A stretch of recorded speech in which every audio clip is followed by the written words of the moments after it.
That should be going live. There we are. So it now says that the meeting is going live. Let me just check on my mobile phone, because then we can see any rude comments coming up, you see. Oh, well, you can deal with rude comments. Yeah. Oh, yeah. I just let them float. Everyone Yeah. wants to express themselves in one way or another. How we choose to see it is up to us. Yes, I'm used to dealing with floaters. Right, so right, here we are. Oh, I forgot. Well, I'm dealing with somebody from the UK, so we're going to be full of double entendres, yes? Yes, and yes. the seaside humour of Dr. Joe. Oh, absolutely, yeah. I should have been born in Blackpool, I think, really. So we're live now, mate, and it's lovely to see you. Thanks very much for coming on. You're welcome. Welcome to Egypt. Thanks very much. And we've, I mentioned in the little blurb that we've met in passing a couple of times, and the last time was on the Glastonbury tour. It was summer solstice last year, yes. Summer solstice, indeed, yeah. It was one of those things we just been talking about. I don't make any plans like you don't. I just sort of go with the feeling that moves me, really. And so when I get a feeling, you know, the way I work it is, it seems to emerge and gives me a push, and then sends a little image to say, go to Glastonbury next weekend. And I don't question it. I just go along, and things seem to just open up and fall into place, you know. And I've been told, Paul, that I'm a grid worker, and I'm not altogether sure what that is, you know, to be honest, because I just go along, stick my hands in the air, do a bit of a wobble, and think, okay, there's something going on. And then it finishes, and then I get back in the car and come home again, you know. So, and I know you sort of live your life like that as well, is not really planning anything out, but just going with how you feel inspired to do. Well, I am by nature a planner. I mean, that was my job, project director, project management. So very much logical, left-brained, with finance, accounting. So planning was my thing, and that's been the difference, is moving from that kind of lifestyle to something where you're not planning. You're going with what you were saying about going with the flow, momentum, the emotional desire that creates, rather than logical working out what's going to come next. I mean, we were talking a little bit earlier, and I was saying, you know, I'm supposed to be in Mexico right now, but I'm not. I'm in Egypt. It's like, well, because I planned for Mexico. I booked for Mexico. I booked a flight. I booked accommodation. I turned up at the airport. I went to Heathrow Airport. I put my bags on the conveyor, and we're going through, can I have your passport? Yes. Can I have your vac certificate? Can we mention that? And I'm like, I can't give you that. Why not? Because I don't have one. Oh, why don't you have one? Well, that's a longer story. Okay. I'm going to Mexico. They don't need that. And go, yes, but it's the airline you're with. I'm going, well, I'm flying with Air France. And they go, yeah, but we're using a Delta Airlines flight. So you start to see the complexity that comes along from something that's very simple. Delta Airlines won't allow somebody on without a vac certificate at that time when I was planning it in January. So, you know, so in trying to plan something, in trying to think that you can plan something, you've got to adapt to the circumstances as you go. This is called life, which shows you that no matter what it is that you plan, no matter what you desire, no matter what it is that you might expect to take place, life changes that. And a big part of that is the soul expression. Your higher self brings events to us that we have to adapt to, no matter how much we think we're in control. And this is what happened. Luckily enough, I'm sat there after coming away from the conveyor belt, picking up my cases again, sitting down and then going, where am I going? What's going to be next? What's the universe got in store? And then I get a text from Magenta Pixie saying, Paul, trying to get hold of you. The 9 came through to me last night. Don't go to Mexico. There's a big event going on. Trudeau and Biden are going to Mexico, and there's all hell kicking off. And there was a lot of problem. So the very thing that I thought was meant to happen didn't happen. And instead I ended up in Egypt. All right. So that's what I'm saying about not planning. One likes to plan one's daily life and the things that are occurring, but be open to other possibilities, be open to other directions. There might be other plans plans that your higher self has for you. What is the higher self? The future version of you that knows all the things that you don't know that's going to come.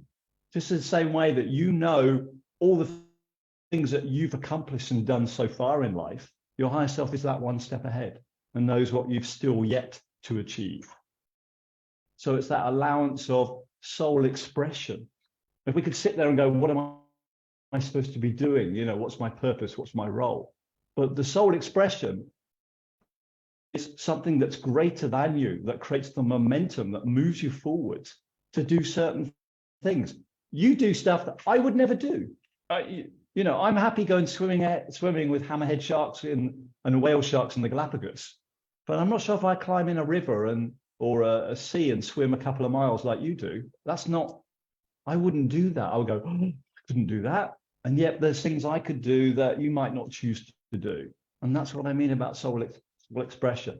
I mean, when I read about you and see what you do, that's such an inspiration to me to go, this is a guy who's gone through the events that have happened in your life and still continues to do what it is that you do. And that's a great source of inspiration for me and for others. Yes. Well, could have been my story, that really, because, you know, same thing happened to me. I was, my first career was as a biomedical scientist. So it was all very left brain, very deep research, very sequential, very logical and linear and stuff like that, you know. But I always had this other side of me. I was always nervous, irritable, discontented and sensitive, you know, and I could never understand it. And what I found was if I drank a certain amount, it sort of, it calmed the anxiety and it also disinhibited me as well. And this other side of me, which I see was almost like the restrained side of me, the side that hadn't been dealt with properly, the immature side of me, if you like, it sort of blurted out in this great big expression, you know, and I did lots of weird and wonderful things when I had a lot of drink down me, you know, some fun, but some not very funny either, you know. And it was round about the time, it was 1987, really, I think, and I didn't know that this was the time of something called the harmonic convergence, because I wasn't into all that lingo. 87, yeah. Yeah, I wasn't into all that. Jose Arguelles in the Tula tree in Mexico. Yeah, okay. Yeah, that's right. Yeah, and I got Tulum before. Well, the Mexican Tulum thing that might come up after. But yeah. So what was happening then is there was all sorts of information flying into my head, and it was just too much for me. I was banging my head on the door and banging my head on the walls just to try and allow it out. And at that time, I tried to throw myself off a very steep bridge because I couldn't take it anymore, you know. And what actually happened was, as I was about to launch myself, an old woman appeared from nowhere and grabbed me by the shirt and pulled me down, and I cracked my head on the floor, and the ambulance came and stuff like that, you know. And I was taken to the hospital, and for some unknown reason they transferred me to the psychiatric department, you know. So I've been in the psychiatric between 1987 and 1992.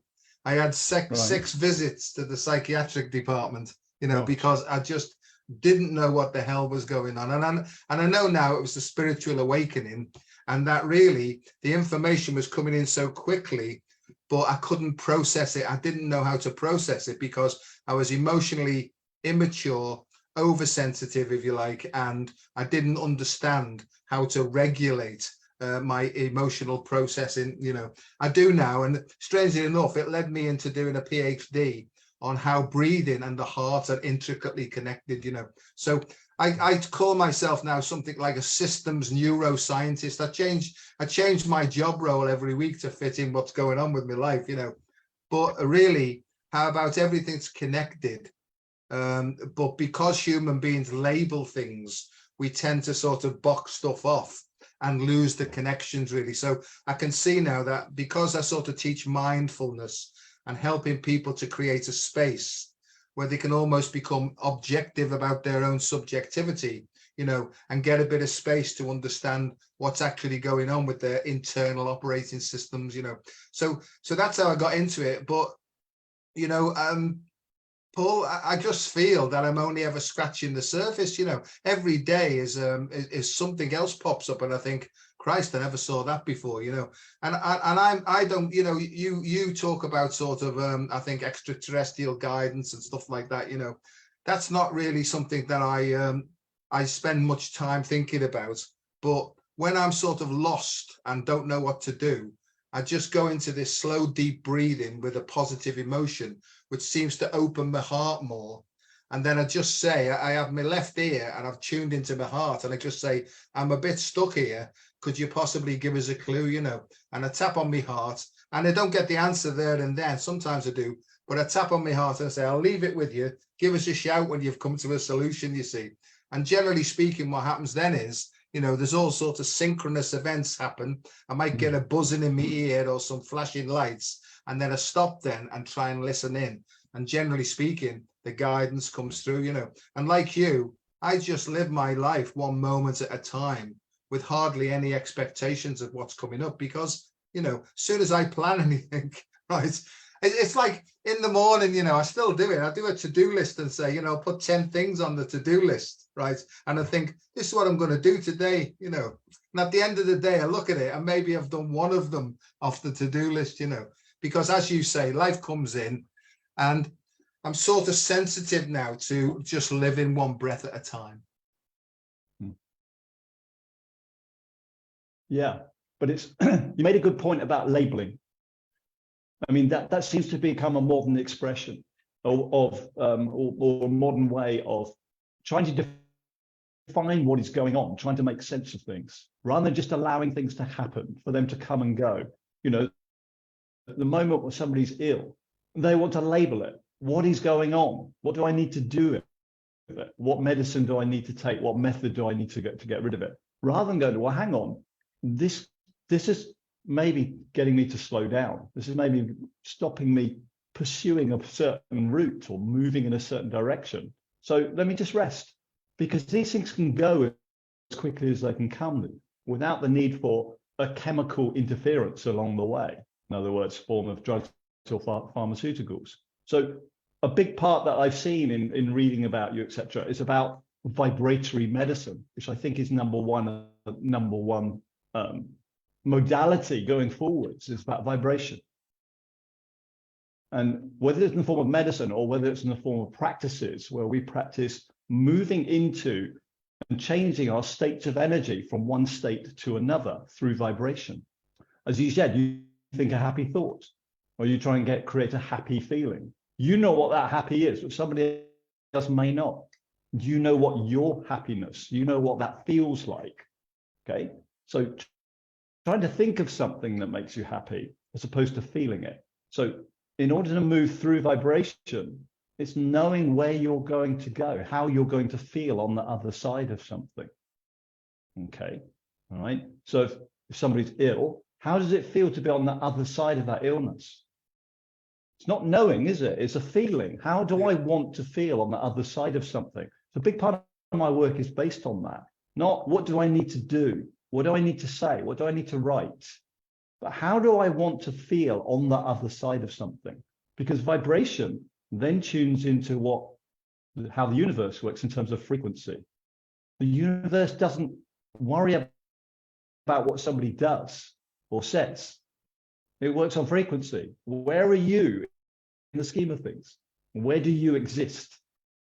If you're going to exist in lower vibration, through lower emotions, anger, frustration, annoyance, you walk around in the world having those particular qualities. I want to call them qualities, even if we call them lower, because they all create something. If you walk around with lower qualities, they're going to influence the world around you. And now we start to see the power that we have is based on influence, the influence that we have on others.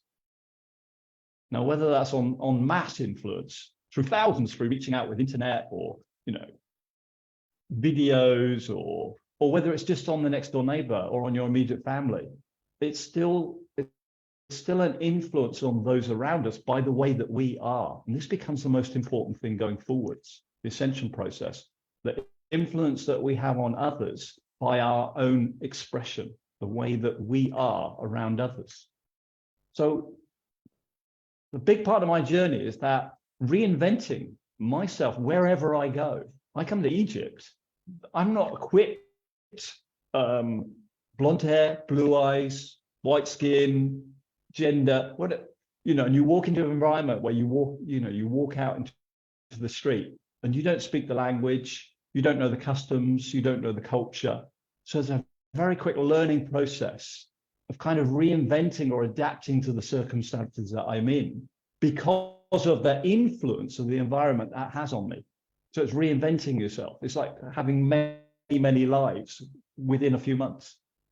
So that influence that we have on others, I think at the moment, it's one of the most important things. What can we do to raise the vibration or raise the frequency of those around us? Now, not to change them, not to change people, because you try and change somebody, they'll try to change you. Hey, 3D parents, this is the new way of looking at things. And they're going, well, we prefer the traditional way, but we want you to change to the way that we are, not the other way around. All right. So when we try to change somebody, they will try and change us. When we try and influence somebody, they might try and influence us. So we've got to be adaptive to the process. But by maintaining the higher frequencies, happiness, joy, that is going to influence people to reach towards higher ways of being, right? Trying to get a lot in a very short period of time. But I see influence allows us to bring our soul expression out into the world, right? People go, I don't know what my purpose is. I don't know what my role is, as I mentioned earlier. You go, well, allow the soul to bring that through by creating space. If we're busy doing something, there's no room for anything else. You're busy reading something, busy watching, looking at the internet, watching videos. So we've got to create space for spirit. And then that allows the soul to come through and express itself into the world. And that's what has influence on others. Do you find that too? Exactly. I mean, that's the way I live my life now, because I feel that the only thing that I need to do is keep out of the way, because I think that the soul's expression really is it's like an evolutionary impulse that if we just sit and allow it to guide us, then it will take us, it's the path of least resistance, actually, so it's almost like surrendering, and giving up the fight, but knowing that you're being guided by something that's more wise or more intelligent, which may or may not be the next version of ourselves. Well, it doesn't really matter, because I think that the I am and my I am are connected, and so what I tend to do really is, because I feel I'm totally connected to source itself, that really I'm being guided and guarded and looked after. And that what I've been shown very clearly is that the emanations that come out from our hearts they actually attract the next moment that we need to learn from, so what comes out, I mean, this to me is the true secret of attraction, that the soul, and I call soul the source of unconditional love, the soul is actually setting up the next day where we walk into it, take the actions to expand further our consciousness and our understanding of what human life's all about, really. So I just hand over. My thing is, if I don't know what to do, thy will, not mine, be done. So I'm sort of surrendering into the next moments and trying to tune in to find out what I need to hear, what I need to see, and the action I need to take. We talked the other day, and I think more or less, I get the phrase all the time is, faith without works is dead, and what that was explained to me is, you can have all the faith and the trust in the world, but if you actually don't step forward, nothing ever materializes, really. So to me, this is almost like a program of action, because that's what materializes. I think that's what embodiment means. I have a sense that what happens is, most of our life, the soul's knocking on the back of, of our heads to say, let me in, I'll show you how it works, and sooner or later we come to a rock bottom and it says, are you ready to listen now? And I honestly believe that the whole of the human race is going through a rock bottom at the moment, where we're all being sort of, asked, if you like, to let go and listen to this next version of ourselves, like you say, so I then feel, because we talk about energy medicine, I feel that the soul, or the light body, or the car, or whatever we want to call it, it's like it's almost like water that's trying to clean out all the gunge in our own body systems so that it can actually shine through every cell and every pore of our being. And that's what I really feel like. Energy medicine to me is getting out of the way and allowing the Holy Spirit, if you like. And when I say holy, I mean wholesome and whole, you know. I think that if we let go and sort of try and move with this, so things like Tai Chi, massage, yoga, yin yoga, hatha yoga, all these things are mechanisms and modalities that can actually help us to realign, if you like, with this original primary template. Over to you, old chap. Yes, of course. Well, there's lots of lovely information. So as Terrans, and we call it terra, we have terra tertiary from the Latin, the etymology ter, meaning three. Yeah. So if we consider ourselves three in one, all right, terran, you know, bliss as three, when three become one, and we've got mind, body, spirit. Okay, which we know, we see this broken down. But if we have a look at the fact that we've got mind, emotional, body, all right, and the physical. So physical, mental, and emotional, let's just look at those. So to find a balance between all three is quite difficult. But to find harmony with all three is easier, and I'll go on to explain. In order to achieve anything, one needs to put in physical action, okay? Alongside that, you need mental focus. And alongside that, you need emotional desire that creates some momentum. So you create physical action, participation, okay? You need the focus, mental focus, motivation, okay? And then the emotional desire, right, which is the momentum. So participation, motivation, and momentum is the key to manifestation, bringing through the soul expression into the world. Needs those three things in whatever form it takes, okay? You mentioned about the back of the head. Interesting enough, the alter major. It's what I call the galactic doorbell, okay? Back of the head, you know, medulla oblongata, all right? Leads up to the corpus callosum, the ganglion of nerves between the left and right brains, okay? Pineal and pituitary, the sacred mind, okay? Looking through the body, we start to see where the parts of the body tie in with our doorbells, our doorways to consciousness itself. The soul star as well, and that area, the causal chakra. These are energy points. These are ways of tuning into higher frequency on whatever exists within them.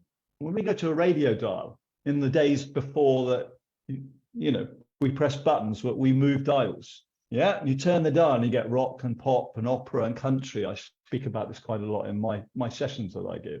But on each tuning in, you'll reach a different radio station which has a different expression. One has rock, one has pop, one has opera. So this is when we're moving through vibration, and frequency, we discover what exists within those frequencies. And you mentioned earlier on about extraterrestrial. That's just a frequency. It's another one. It's another frequency that existence, you know, influences that particular frequency. So when we move into a frequency through raising our vibration, how do we raise our vibration? Well, firstly, we need to remove what it is that's holding us where we are. How do we do that? We look for resistance. Where have I got resistance? How do we find resistance? We find what we don't like. What don't I like? What don't I like about people? What don't I like about life? Because if we know what we don't like, then we understand the choices that we have. The choices that we have in life. All right, I'm trying to condense a lot in at the moment, but unless you know all the choices available to you, then how could you ever know what it is that you want, what role you want, what purpose? You'd have to know all the choices to go, right, I'd choose that one, but we don't have that. So when we expand our awareness, expand our frequency, we learn more about our choices. What do we choose from? And at this day and age, we have so much choice, we don't know what to do. We go back 100 years ago, your father said, right, you're going to learn my trade. That's what you did. If your father said, you're going to marry this particular person because that will do a favor to me, that's what you did. Okay. So if we look back through time, the choices have become more and more and more until the time now where we can choose to live anywhere in the world. You can choose to do most occupations. The choice is huge, and therefore trying to decide what it is that you want out of life becomes more difficult. But that's where I'm saying about the soul comes in. The soul wants to express itself. How? Music, poetry, writing. Do something to see if it works for you. Anything. It doesn't matter. I talk about rowing a boat. You're in a boat in the middle of the ocean. And it's like, well, which direction do I go in? Well, just row and see where it takes you. Okay. So the soul will seek to express itself through the individual, but it needs physical action. It needs mental focus, and it needs emotional desire. If there's any resistance to any of those, then that's what needs working on to allow the expansion of the soul through the body. We're going through an ascension of the physical body, but a descension of the soul, so they merge together. So we've entitled this Return to the Golden Age, just bringing that in. What is that? What's the Golden Age? The soul living in physical form on Earth as a part of Source. Unity consciousness is not about everybody doing the same thing at the same time together. It's about you doing your thing alongside somebody doing their thing, and being okay with that. I honor what it is that you do, even though it's completely different to what I do. Unity consciousness. We can joke about the fact that, there's 8 billion different souls on Earth, all doing their own thing. Did you think of that, Joe? Did you think, right, I'm going to put 8 billion different people on Earth, all doing their own thing, and see if they can get on together? Doesn't really work out that way, right? So we've got to get used to this idea that we don't like what other people do. I don't like the fact there's a war going on. I don't like famine. I don't like vaccines. I don't like this. Why? Why don't you like it? You've got to have a look at that, because that's the resistance. That's going on in the world right now, okay? And I'm at unity with it. I don't agree with it. I may not agree with something, but I've got to accept the fact that, throughout time, there's always been something going on. There's always been wars. There's always been plague. There's always been pestilence. We're here right now in the difference between the 20th and the 21st century, at a time where the soul has chosen an emanation of itself to work with this temple of flesh to take us through the ascension process. So someone's going, what's my role in that? And go, well, allow the soul to express itself through you by creating space, rather than trying to find something to do. I need to go somewhere, I need to do something, becomes the preoccupation, as opposed to somebody just being and allowing their soul to come through. Okay? And that, I'm finding, is what takes me from one place to another, from one culture to another. Egypt at the moment, Europe last year, Thailand the year before, South America before that. Different cultures show the different rules that people have for connecting with their own spirituality. And as we know, we use the saying, all different paths to the same mountaintop. Okay, so what path are you walking, Joe, to the mountaintop? How do you choose to express yourself in that way? Yeah, I just feel into it from one moment to the next, and I just keep saying, what are we up to? It's like a sort of a collaboration between me and this deeper part of me, really. And I think I agree with you. I think that this is all about collective individuality, where each individual soul expresses its strengths, its skills, its attributes, because that then will fit in with somebody else as well. So souls will all link up together. I have this thing where 12s get together, and it's almost 12. like a 12 gets together in a sort of a cog, and that 12 cog gets together with another 12 cog, and there's like some sort of a Buckminster Fuller thing goes across the whole earth like a football, and that to me seems like the reunification. I'm getting a big thing up my spine as I'm talking about this now. Yeah. So that's like a rejigging, and a reunification process. And what I get shown by my intuition or inspiration or whatever is that there needs to be disintegration, back to its constituent parts before reintegration happens in a higher order, and I get this phrase, because, Joe, democracy is dead, soulocracy is the way forward. And people say to me, well, what do you mean by soulocracy?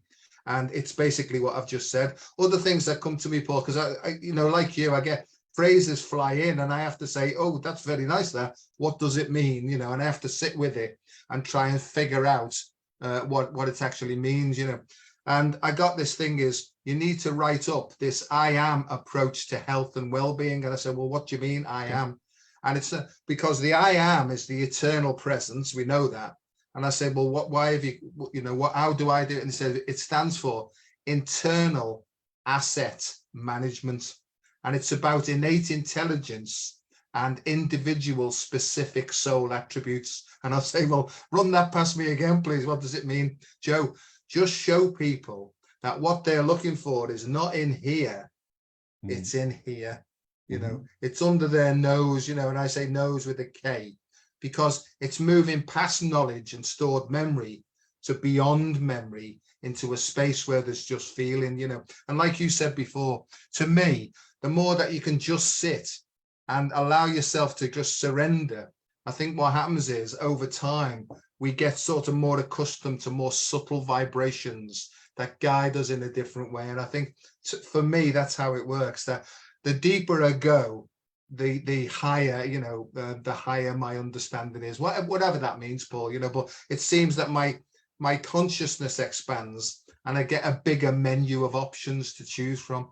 And I agree with you, what shall I do? I don't know what to choose. Well, just choose something, have a go and see how it works for you, And my philosophy is, if you're open and flowing, just keep going, really.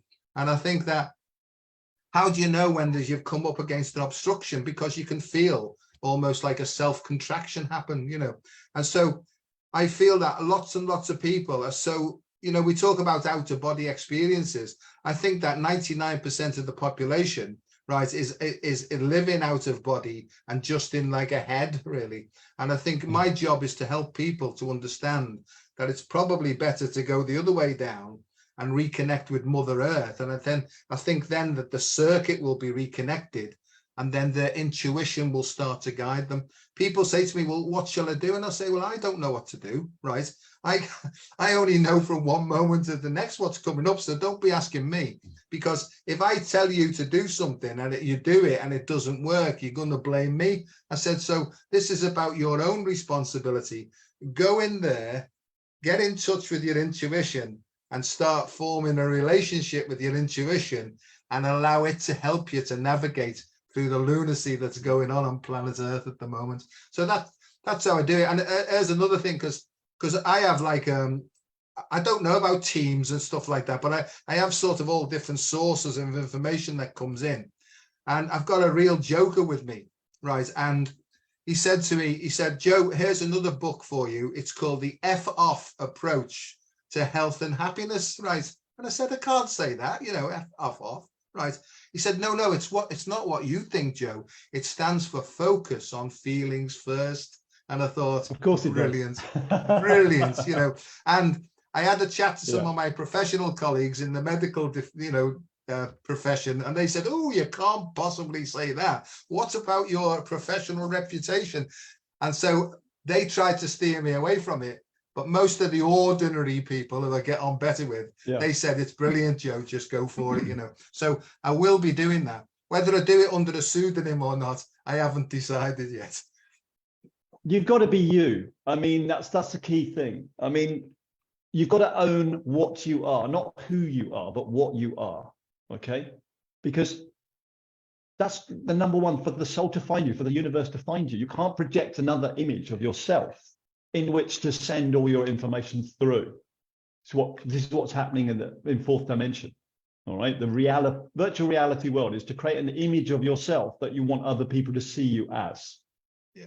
Now, if your true nature is to go, yeah, I want to bring out that, I would enjoy that, that would be fun for me to do. Other people might not like it. Okay, I can live with that. They might object to it. They might say, I don't agree with that. I'm going to ridicule you. I'm going to come up with words to try and, put you off. And you go, but I'm at harmony with what I've done because it's fun. And those that know me, all right, will know that that's fun. And I do innuendo. I thrive on that. I've been brought up with, as I said, that seaside humor, as we said earlier. That's very British to have these kind of double entendres. You say one thing but mean something else, knowing what you mean, knowing that it has an influence on others. Yeah, I think that's fun. I think that's fun. And I think that's a good way. But owning what we do, owning that soul expression, rather than projecting an image of how we want others to see us, never allow somebody to become their true nature. I'm worried about what somebody will think. Well, we live in a polarity universe. Whatever you do, there's somebody out there who's going to be opposed to it. Ta-da! That's the way it works. All right. So whatever we bring forward, there will always be somebody who says, I represent the opposite of what you say. I don't like you. And you go, okay, that's okay. If you don't like me, that's okay. That's your choice. You know, that is something that you want to live through, not liking me. I'm okay with that. All right. So it's overcoming that fact that I need to bring out something that other people will approve of. I need to do something that my parents will approve of, my friends will approve of. Well, if the soul expression goes, we're going in another direction to what their approval might be, all right? I give myself permission to do what it is that I would like to do and bring into this world, okay? It might not receive approval straight away, but hey, is there anything that's been brought in the past that actually was approved first of all when it was first introduced? On the whole, most people are opposed to it, right? When you introduce E equals mc squared, when you introduce, energy equals mass times the speed of light squared in a vacuum, you bring in new concepts, new ideas, and anybody who's an established way of being will go, I don't agree with that, okay? So bringing through your soul expression becomes more important, owning that, than the reaction of others. Again, that's an influence. And influence is shaping the world at the moment. Okay, well, people will go, I'm going to say one thing, but I feel something else, because I'm going to say what I think other people want to hear as opposed to what I feel.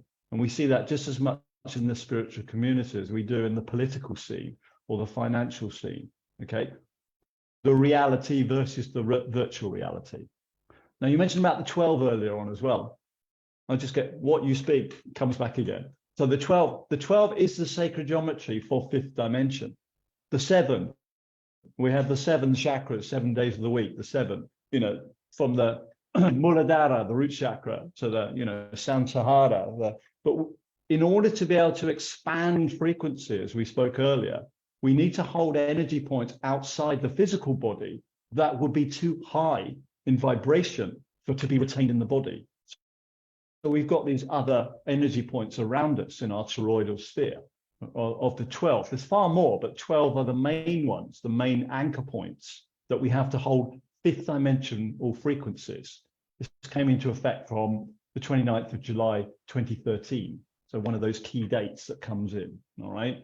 You mentioned about the harmonic convergence of August 1987, 25 years later, the cosmic moment, 21st of December. Well, just shortly after that, the fifth dimensional Merkaba, toroidal sphere, was created around us. So this is the dodecahedron, the 12-pointed star, the stellated dodecahedron, the star tetrahedron, which allows us to connect to the 12 energy points that we need to move and expand our expression into a higher form. That's there for everyone. Everyone. That's part of the human, what was called the blueprint. I now call it the gold print. Yeah. Why not? Me too. Why not? Me too. Strange enough. So that, because there's so many words that have a definition that people go, well, that's what that word means. So sometimes we have to bring in new vocabulary in order to establish a new understanding around it. Okay. So a big part of my work is that gets involved in my writings as well.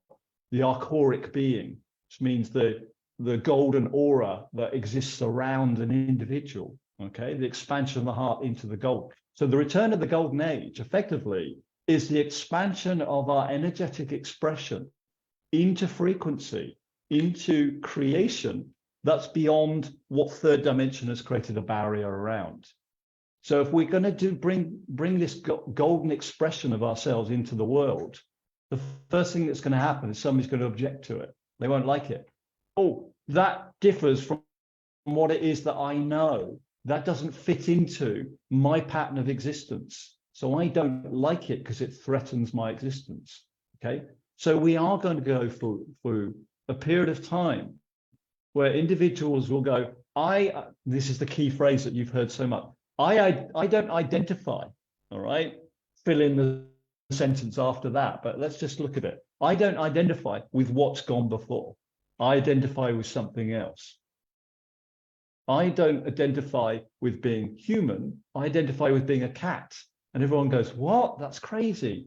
But if you think of, okay, let's go to Sirius B, third planet out, okay? The Royal House of Avian, the feline species, part of the progenitors of Earth. If an individual has that DNA within them, the feline DNA, yes, they will identify as a cat. That will be an expression that's coming through the soul. So many, many individuals will come through and start expressing themselves in a way that everyone else goes, you're crazy. That's absolutely crazy that you think of yourself in this way. But they won't know any different, okay? So we're seeing the bigger picture behind many, many of the changes that are occurring at the moment is where the soul's starting to express itself in its true nature, which will be deemed alien, let's use that word, which will be deemed alien to those that do not understand, okay? So the way forward will be the true nature of people coming through, all right? And as we said, unity consciousness is about going, I have no idea what you think you are, but I'm okay with that, all right? You're going off in another direction I don't understand, but I'm okay with that, all right? Have you seen evidence of that yourself? Yeah, very much through myself as well, is that it's these deeper feelings that bring these connections out, and I've looked as well at different planets and, like Lyran influences and stuff. And we talked the other day, I also get pictures as well that go backwards, and a few years ago, I started to get these sort of pictures of the dragons, and I looked at various websites, and there were other people who were sharing similar experiences to the things that I was going through. Now, the old Joe would have gone, what a load of old baloney, I'm not having it, right? But I've given up all that now. And somebody said to me once, Joe, there's a complete difference between being broad-minded and being open-minded. And that really struck a chord with me, because I was broad-minded, quite head full of knowledge, but really completely and utterly, limited in what I would allow in, really. And I've realized now that I don't dismiss anything at all now, Paul. I listen intently, believe it or not, to what everybody's got to say. And then I allow all this information to come in, because this is my emotional processing center, really. That's the discernment center, really. And this is the one that can pull out any bullshit, and it, discard it. But I don't discard anything permanently, because it might be on its way back round again in a week or two's time. See, so that's how I sort of go with it. But what happened to me was I started to speak in all these different tones, and people say to me, well, that's called light language, And as I was saying to you the other day, I got all this sort of dragon pictures, and then my voice started to change, And what I try and do is I try and link these energetic structures like the chakras, and all that sort of thing, and try and bring it into neuroscientific terms. And what I get shown is that what's actually happened is we've used our throat as an organ of repression, and we've repressed our essential selves because we've listened too much to all the nonsense that's being fed us. And so the time now is to metaphorically decapitate ourselves and start to allow the soul to express itself. But there's a thing called the glossopharyngeal nerve, right? And that's basically, I call it like a glottal stop. But, glossolalia, as we were talking about the other day, is to talk in different languages and to allow different expressions to come out. So I can see that different pictures have different expressions that come out in different tones, and it almost sounds like different languages, And I got really is that the throat is like a flute, and we've been sort of stifling certain notes But now when we express ourselves and allow the soul to play the throat and allow it to come out, then it will express itself in its fullness. I don't know what I'm talking about really. I'm just going on, but what I've got is, yes, you do. Yes, you do. No, that makes perfect sense. This is called the blue ray energy, Joe. Yeah.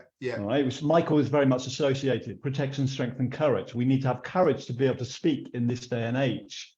In the past, if you spoke out, you lost your head. You could, if you go up against your sovereign, I'm aware of this, you speak out against authority, that could result in your death. So, one would like to think that today we don't have that kind of pressure. There are in some parts of the world that still applies, obviously. And we're starting to see more and more of that authoritarian approach back again about speaking out. So the blue ray energy is the voice of the soul, the expression of the heart, seeking its way into the world. Okay. And through the chakra, the blue chakra, the Vishuddhana, the throat chakra. Okay, that's the beginnings of the connection through the back of the mouth. We put our tongue against the roof of our mouth in yoga or hatha yoga or anything, called the bagua, the expression called the bagua, to connect the throat to the pineal gland, which is the next one up, which we have as the ajna, the third eye, that connects to the pituitary, the sacred mind. There's all this information that we can find, but we can discover this ourselves. It's a journey we can take through our own body. But the Kundalini comes in as well. You mentioned about dragon energy. Now, the Kundalini connects to the Naga, the serpent spirits of earth, that which religion has tried to destroy. St. George and killing the dragon, the church killing off the serpent, the wisdom, the snake around the tree, the wisdom of the tree of life. All right. So many of these metaphors are shown in order to show us the wisdom that comes from the earth through us in the form of Kundalini, seeking its way to spirit, the Hieros Gammas, the joining together of Shakti and Shiva within us, the masculine and feminine, the left brain, the right brain as one comes together through the corpus callosum in the pineal and joins the two together, so that we have polarity becomes unified within the spirit, within the physical form. So yeah, the dragon represents the winged serpent. We find that in Quetzalcoatl, Kukulkan, right? Connects in with all of these, the Christ risen, the wings, the angelic wings. So the dragon is the Naga, the serpent that we find in the East. The Kundalini that is expressed through their third eye grows wings in the form of the dragon. So to open the dragon within us is to tap into our own inner source of wisdom, our connection through the earth, the primordial energy of the earth, of Gaia, connecting with spirit through our temple of flesh that we walk around in. So I've used lots of metaphor and lots of terms, but we've covered many, many different subjects there. So yes, to create the expression of the soul requires the energy of the earth and the divinity of spirit to combine as one within that single point that we have within us, the God spark, the soul within, the heart itself. We don't find that through intellect. Now, being in Egypt, we spoke about Imhotep, your connection with Imhotep, that feeling that you have within the soul, that somehow I'm connected to this source of information and guidance that was around at that time. And what I find being in Egypt is that most of the individuals, most of the pharaohs, well, first of all, going a little bit further back, is that in the Egyptian civilization, one's entire life was dedicated to spirit, the gods and the goddesses. From the moment you woke up with the rising of the sun, you'd be cleansing the body, burning incense. So everything was devoted to the gods and goddesses, to spirit back then. But what I find is in common, when you look into it more and more, you find that every one of the pharaohs died. They were buried in their bodies. They didn't ascend. That happened after. They didn't get to take their body with them. The body was mummified in order that the car may join with it later, and there's a story behind that. But what we're finding with the ascension is that this time round, at this point, we're aiming to take the body with us into higher frequency, not by leaving the body behind, but by transmuting the body to a higher frequency, the light body, the Merkaba, okay, Mer, plasma, light, car, the spirit, bar, the body, okay. This is what the light language shows us, the light spirit body becoming one, the toroidal sphere that exists around us. So at this point, purifying the self by removing the resistance to what we don't like, purity of the self, purifying of the body, has to be done wherever you are, whatever you do. It doesn't matter if somebody goes, I work in the middle of a city, I do a 3D job. I speak to people who are judges, who you would have thought that's one of the most corrupted kind of things that, you know, but they're having an awakening. There's police men and police women having an awakening. There's people in the army that are going, I can't carry this gun around anymore. So in every civilization around the world, every culture, I should say, in every organization, organizations consist of buildings. Buildings are made of bricks. People work in there. People are like bricks. Every time that you take a brick out of a wall, you weaken the structure. Every time you take people out of an organization who's suddenly waking up going, I can't work for this company anymore, you're going to weaken the structure. And this is what we're seeing. All right. We're seeing the weakening of that which has been, we think, is fortified by corporation, finance, government. They're all weakening structures. Third dimension is disintegrating as we watch finance, all of these traditional structures. And we find that in every civilization going back in the past. On my travels, you find that every civilization has come apart in order to make way for the next one. So again, going back to saying it's not about what we're going and doing, it's about what we're being at this time, purifying yourself where you are rather than thinking you have to move somewhere and do something before you can join that ascension process. Yes.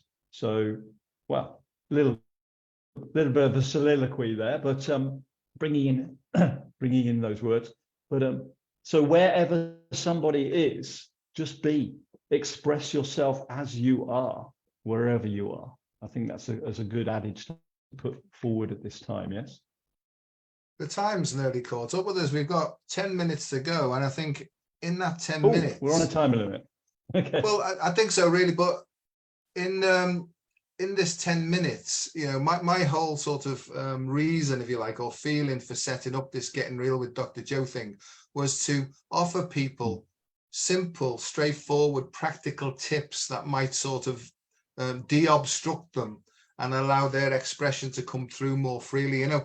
And I talked about this glossopharyngeal and the pharyngeal and laryngeal nerves, you know, and I found something that really helps me is something called primal screaming, you know, and it's almost like, you know, finding a reasonably isolated place, right, and from the guts just opening your throat and just screaming and screaming and screaming, you know, and that's helped. And what tends to happen is, because I take some groups around to the local shore, you know, when there's nobody around early in the morning, and we just scream our heads off. But what happens is, after about 15 minutes of real screaming, all the emotions from years and years and years start to emerge, you know, and some people laugh hilariously, you know, some people cry, you know, and what we do is we try and encourage them, right, to keep that emotional flow going until it's sort of released, you know.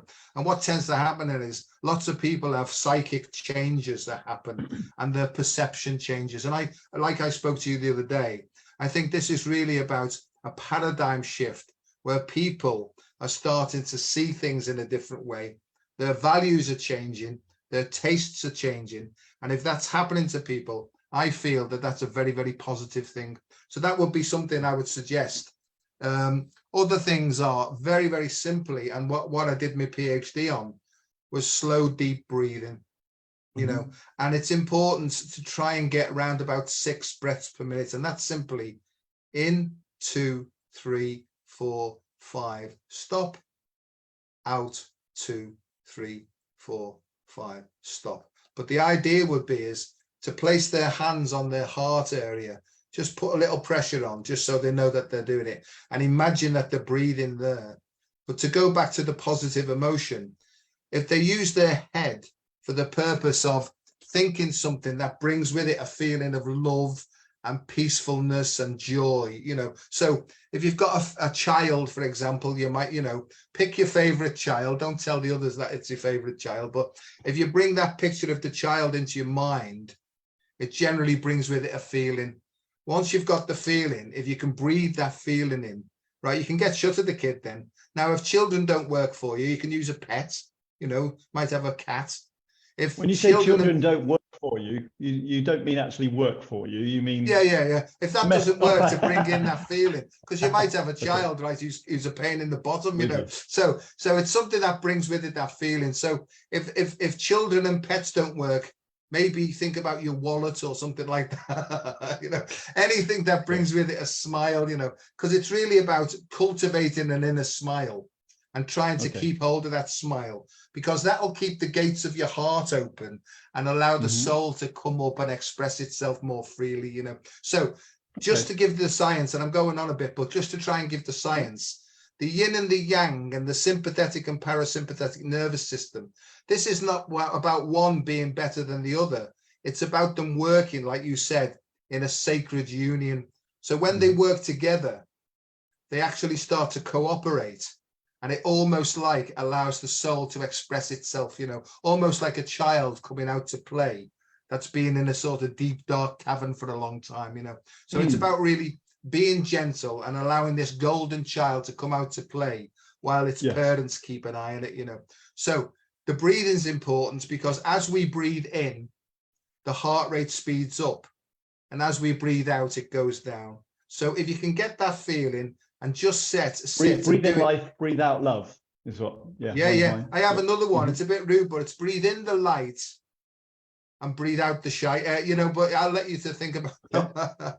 Why not? Speak freely with that. I'm happy with that. I'm only joking. People I know that. You say you're only joking, but that's part of you. That's why I'm saying speak freely, knowing that you do that.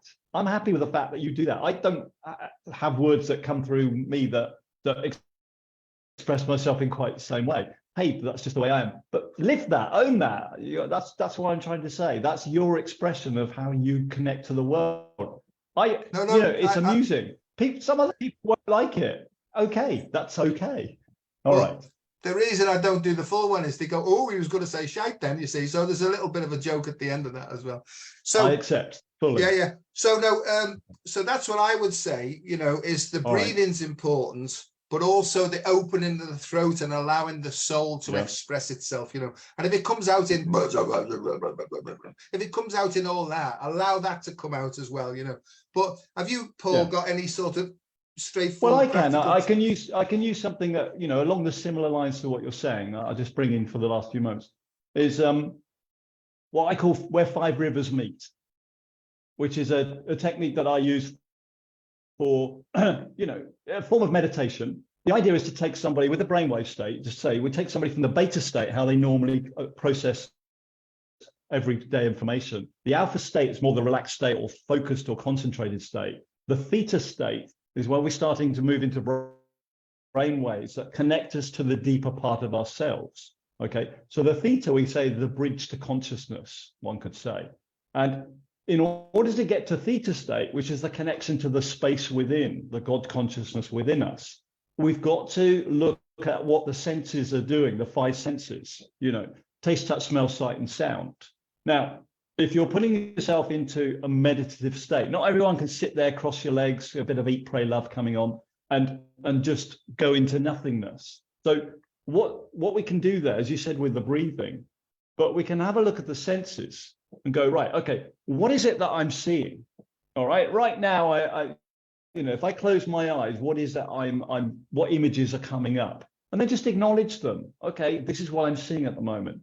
All right. And then you move on to the ears. What is it I'm hearing? So you go, okay, there's a dog barking. That's okay. There's a plane going over. It's all right. Somebody's honking their horn. There's the neighbors chatting. And you just gradually acknowledge the things that are going on around you and then just let go. What am I smelling? What can I smell? Okay, I can smell an incense, I lit earlier. So that's okay. So we're gradually getting the brain to acknowledge what the senses are bringing to us and then saying, I allow for that. I acknowledge it. and then I let go. So gradually what you do is the senses start to become an automated part of the body, as opposed to you having to draw your acknowledgement to them. Or there's a new sound, right, I let that go. Or there's a new smell, I'll let that go. And when you start to work with the five senses where you start to let go, you start to move into the part of the brain, which is the conscious part, that is no longer dealing with the influence of its environment. So that's why I say the five senses, the five rivers. When you stop the five rivers flowing, by allowing for them just to be, you move into the lake, the great lake within, in which that you're no longer focused on what's happening. Oh, there's a thought come in. Okay, well, I'll just let that go as well. Okay, I'm thinking about this. Right, I've got to observe the fact that I'm thinking a thought. That's a very important part of the process. You've got to be aware that you're thinking something. It's like watching television. You get involved in a film, you might be locked into the film right the way till the end when the credits come up and you go, oh, it's gone dark. I need to draw the curtain. Oh, I'm hungry. I need some food. Or I need to go to the bathroom. So if you can observe the fact you're in the middle of a film and then just go, right, okay, I'm in my room right now. That's observing thought, interrupting that process, all right? That's part of those five senses, all right? And by doing so, you can go into the deeper state within because you're no longer drawing reference to the third dimensional world around you. It's just a very, very quick summary, what I call where five rivers meet, on how we can start to move beyond the physical side, the five senses that feed, and move into the higher senses, the sixth sense of awareness, intuition, insight, intuition, these things. The seventh sense of self, the eighth sense of meaning, the ninth sense of purpose, the 10th sense of destiny, the 11th sense of unity, the 12th sense of divinity. I'm just going them very, very quickly, but this is part of the law of one, in that we move into higher senses in order to be able to observe the world at a higher conscious level. But that's maybe information for another day. So just to summarize, the return of the golden age is for you to allow what is already within the soul back into the world without the need to go, other people won't like that, they won't understand it. It's owning what you already are, not who you want other people to see you as. I think that would be a nice summary for return of the golden age. Well, perfectly timed. Thanks, mate. I've enjoyed this, and maybe we can do this again further down the line. Who knows? See what pops up. We've always got things to talk about. We have, mate. We have. I know that you can. If I wasn't talking, you would be. So we know this. Oh, absolutely, absolutely. It's the challenge of who gets in first. Wow. Infinite patience. Absolutely. Patience. No, it's so been thanks fun. very. I appreciate you having me on your show. That's fabulous. Thank you. Thanks, mate, and thanks very much, everybody. I hope you got something from this, and watch this space to see what's coming up next. Paul, if people want to get in touch with you, what's the best way to do that? www.polarisab.com would be my website. I offer sessions, one-to-ones online. Lots of people go, oh, you're on holiday all the time. I can't get hold of you. But yes, you can. I always make myself available. I offer mentoring as well. That's developed into a lovely course for people wanting to develop themselves and the connection with the self and moving them from the connection with the self to the higher self. So that's mentoring.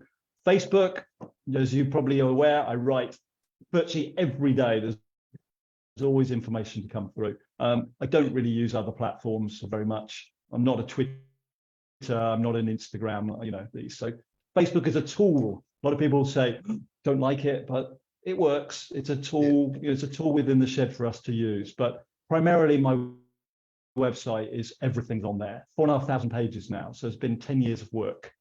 Yeah. All right. I do envy you though, because your writing's great. I love it, and I'm not a writer. I'm not a writer. I'm not a singer either, but I do try. So, I used to present karaoke in my days, being a DJ in the early days, doing all the weddings, and then on to after dinner speaking and also karaoke presenting as well. So I've been known to belt out a few Nat King Coles and Elvis in my time. Yeah. Okay. Right, mate. Well, thanks again, and hopefully see you soon. Okay. Bless you. Thanks you very everybody. much indeed. Thank you. Bye-bye. Bless you. Bye-bye.